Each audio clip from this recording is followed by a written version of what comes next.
Welcome to the Genius Factory. Enjoy the video. You begin by getting the image or theme you want and making sure it's accessible. This saves time. Next, open System Settings, Windows, or System Preferences, Mac OS, and navigate straight to Personalization or Desktop in Screensaver.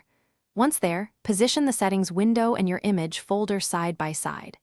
This lets you drag or browse quickly. If using a theme pack, make sure it's downloaded and unzipped so the settings can apply it without interruption. Now you choose the background image and how it displays. You can browse to a folder, drag and drop an image into the preview, or select a built-in wallpaper, then pick a fit option like fill or center so the image looks right.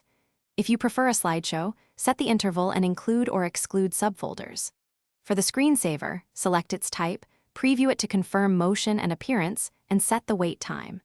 Make sure power settings won't override the screensaver behavior. Finish by clicking Apply or Save and immediately test the result. Lock your screen or wait for the slideshow and screensaver to activate. If the wallpaper looks pixelated, swap in a higher resolution image or change the fit setting to avoid stretching. If the screensaver doesn't start, confirm power and display sleep settings aren't interfering, update your graphics driver, and ensure your account has permission to change personalization settings. If problems persist, reboot once.